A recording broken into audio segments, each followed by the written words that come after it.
Hello, I'm Svitek, 360 Creative Coach, and in this episode, I want to give you some pointers and kind of my philosophy on best hiring practices. Again, these are my own, so they may differ from other people and things like that, but they've worked for me, and I encourage you to try them out. You know, you can pick and choose the various things that work for you.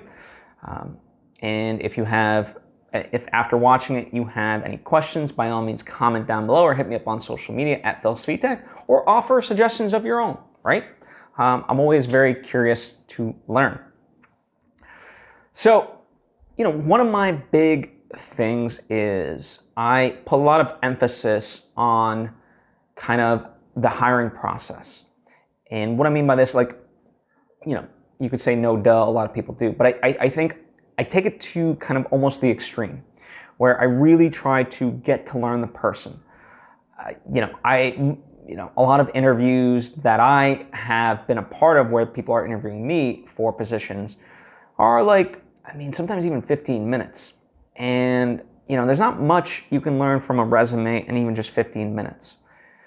So for me, I really like to kind of not put up obstacles and things like that, but I like to put up scenarios and questions so that way I can really get answers that are deeper of why do you want this job, where do you see yourself in 5 years type of stuff, and really get at the core of how a person thinks and how a person learns.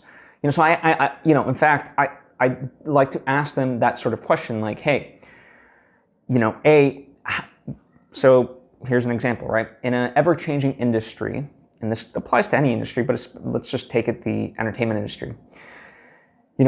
What are the methods you use to keep up with emerging trends, right? So I like to see, do they go on social media? The answer doesn't ultimately matter, but I like to see how they respond to them. The other thing, I also like to ask them of hey, nobody wants conflict in a workplace, right? But if conflict were to arise ever, what would be steps that you would take to resolve that conflict? And I like to see their mind working. A big thing that I also like to ask is, describe yourself in 8 adjectives. And 8 is a little bit tough. Most people can rattle off 5, and then 6, 7, and 8 get a little bit tougher.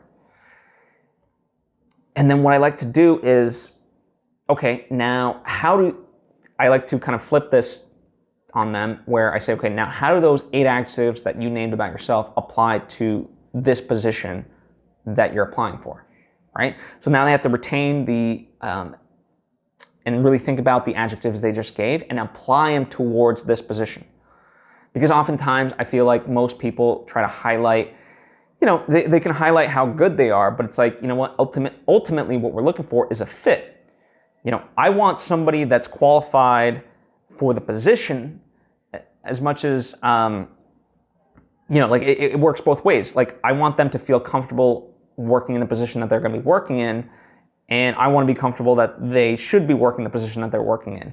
And by kind of, bridging this in this way, but making about them first, now they have to apply themselves to the job, right?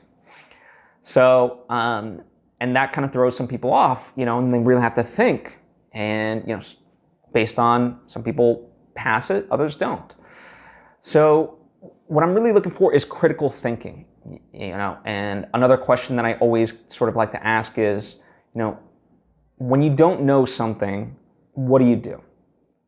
Because in all of life, we're not born with all this information, especially if someone's trying to step up in a position, or even if it's somewhat familiar, but it's a new company and so forth, there's going to be different nuances. And so there's going to be things that they don't know. So how are they going to handle that?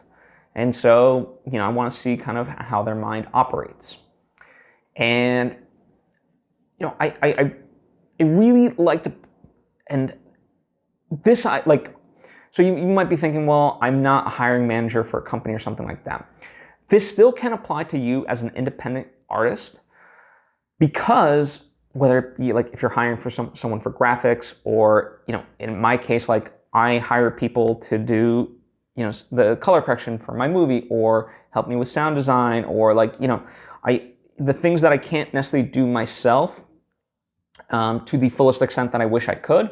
I hire people, and most times I go with people that I know and trust and have worked with before.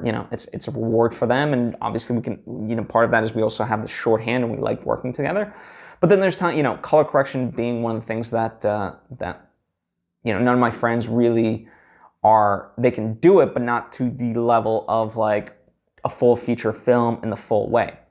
And so for that, I found someone through Upwork, a person named Jefferson Rosa, and now I've worked with him a few times at this point, and he's amazing. But what I also appreciate about him, every time like I'm looking for a new color correction gig, essentially, he always he never takes our friendship for granted. He always applies and really gives it a notion of like, okay, this is what I would do. This is why I feel like I would be a fit. So I appreciate that he's not just mailing it in, but also, going to the idea of like how I got to know him and hired him in the first place is, through this process.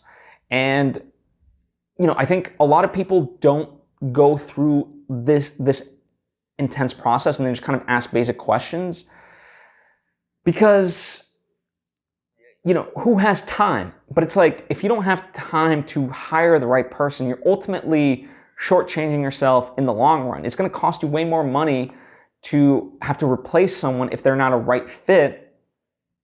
And of course, listen, of course it happens. You hire somebody that's not meant for the position, or, they don't like, they could say like, what, it's not a fit for me. And that happens, and that's fine. But all the more reason, like, to the best that you can, really make it to the full extent in that way. And I also like to take incremental steps. So like, sometimes whenever possible, like, for example, with Upwork in particular, I say, hey, if like in terms of color correction, like color correct this, 30-second scene and see what you can do with it, and if it comes back good, then we'll move on to kind of the next round. And you can utilize that, you can have someone come in for a day, let's say if you're a hiring manager, and, have them see, and then kind of, talk with them afterwards of like, what did you learn? How's the vibe, blah, blah, blah. And then maybe do a 2-week trial. So again, all these kind of, incremental steps, and also really kind of getting to know the candidate before you plunge in knee deep into the water, if you will. And I found that this works, again, in the long run, far better. Sometimes people just want like fast results of like, get me somebody for this. And at that point, sometimes you might have to just pull the trigger, especially if it's like for a quick deadline type project. But especially if you're looking for someone longer term, then, you might have to, well, not have to, like, I really encourage you to think about the process. And even though it might take, it might take 3-4 weeks or whatever else to find the right candidate, you'll be a lot more happier because you found the right candidate, as opposed to, questioning, this person's not good enough, right? I've seen that plenty of times. But these are just some of my principles. You are welcome to utilize these questions, this process, like, come up with your own. Like, sometimes I ask riddles of candidates, just to see how they would respond and things of that nature. Oftentimes on Upwork, I ask like, what drew you to this project? What do you foresee as obstacles? What are things you would need from me in order to make this project the best that it can be? What is your workflow process? Things of that nature, right?